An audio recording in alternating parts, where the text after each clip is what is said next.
Assalamualaikum warahmatullahi wabarakatuh. Selamat pagi. Kami dari mahasiswa Universitas Pamulang, Fakultas Pendidikan dan Ilmu Keguruan, ingin mewawancarai salah seorang guru beserta murid di SMKI Insan Mulia. Untuk membahas kurikulum yang ada di sekolah ini. Halo, perkenalkan nama saya Faris Alfarizi dari Universitas Pamulang. Saya akan mewawancarai salah satu guru dari SMKI Insan Mulia. Langsung saja, Ibu perkenalkan. Oke, baik. Perkenalkan, nama saya Sri Widianti. Saya salah satu guru di SMK Islam Insan Mulia. Baik teman-teman, lanjut kita sesi mewawancarai Ibu Sri ya. Pertanyaan pertama, menurut pendapat Ibu ya, perbedaan antara kurikulum 13 dan kurikulum Merdeka itu seperti apa ya? Oke, baik. Perbedaannya antara K13 atau kurikulum 13 dengan kurikulum Merdeka. Nah, untuk di kurikulum Merdeka ya, jadi kurikulum Merdeka itu memberikan kebebasan antara guru dengan siswa ya. Nah, kebebasan ini ditunjukkan untuk lebih kepada proses pembelajaran.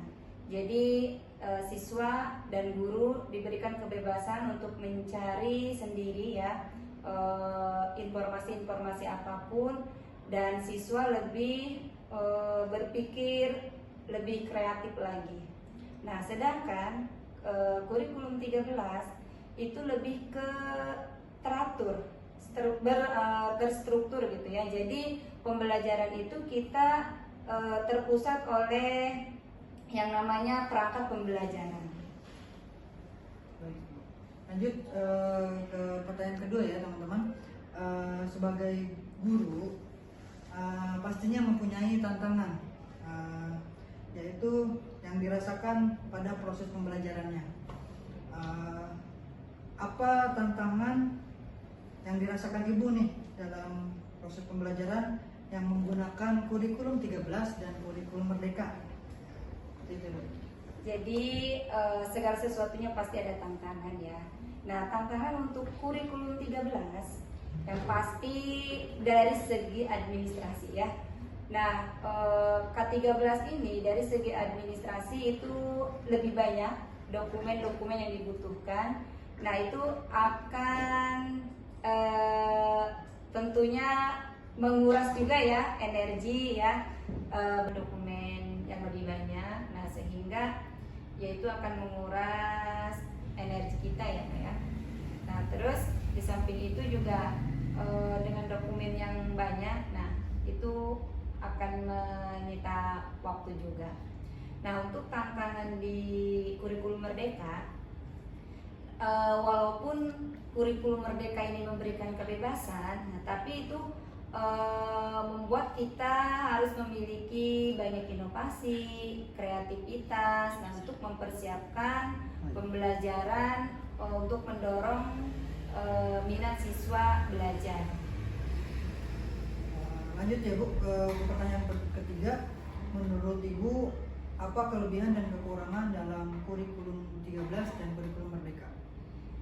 Untuk kekurangan dulu ya. Nah, kekurangan di kurikulum 13 ini ya, harus mempersiapkan tadi ya dokumen yang lebih banyak.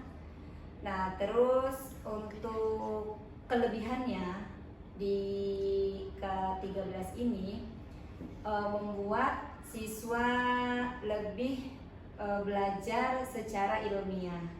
Nah, sedangkan kelebihan dari kurikulum Merdeka tadi siswa dan guru diberikan kebebasan untuk berkreativitas, berinovasi dalam proses pembelajaran.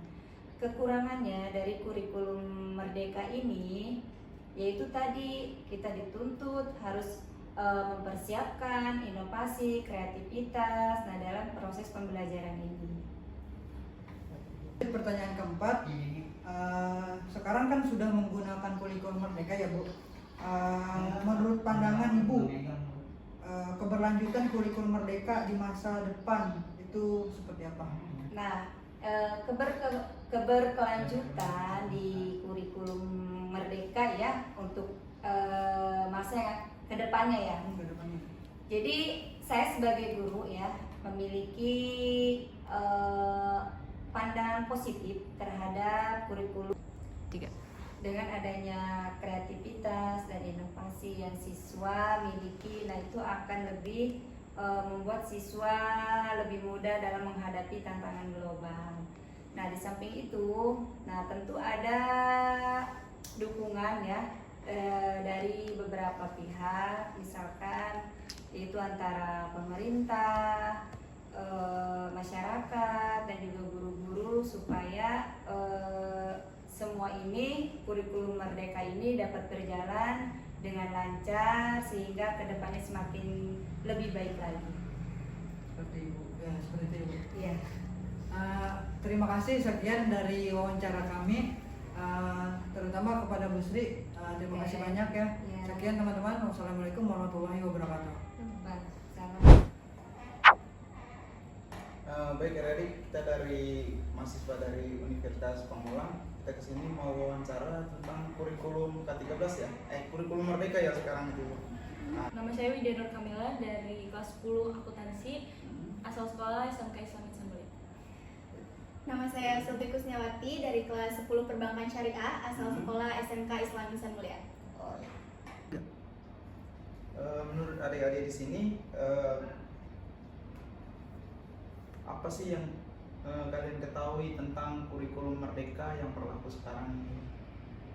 Kalau menurut saya sih kayak kalau kurikulum Merdeka itu lebih fleksibel, jadi murid tuh lebih aktif daripada gurunya. Jadi kalau di kelas tuh lebih banyak presentasi, lebih menonjolkan bakat murid daripada gurunya yang menjelaskan gitu. Jadi lebih banyak kayak presentasi, terus praktek-praktek kayak gitu, karena ya itu jadi Menurut Widya, apa saja perubahan yang dirasakan di sekolah nih sejak diterapkannya kurikulum Merdeka? Yang dirasakan siswa itu seperti apa? Menurut saya sih Kak, perubahan yang dialami selama kurikulum Merdeka ini, jadi ada kegiatan P5, terus kita juga lebih terdorong untuk berpikir kreatif dan kritis. Siswa juga lebih dibanyakin terlibat diskusi atau kerja kelompok dan presentasi. Jadi di kurikulum Merdeka itu siswa itu lebih proaktif lah, gitu ya, lebih fleksibel daripada kurikulum yang sebelumnya gitu. Oke, kasih.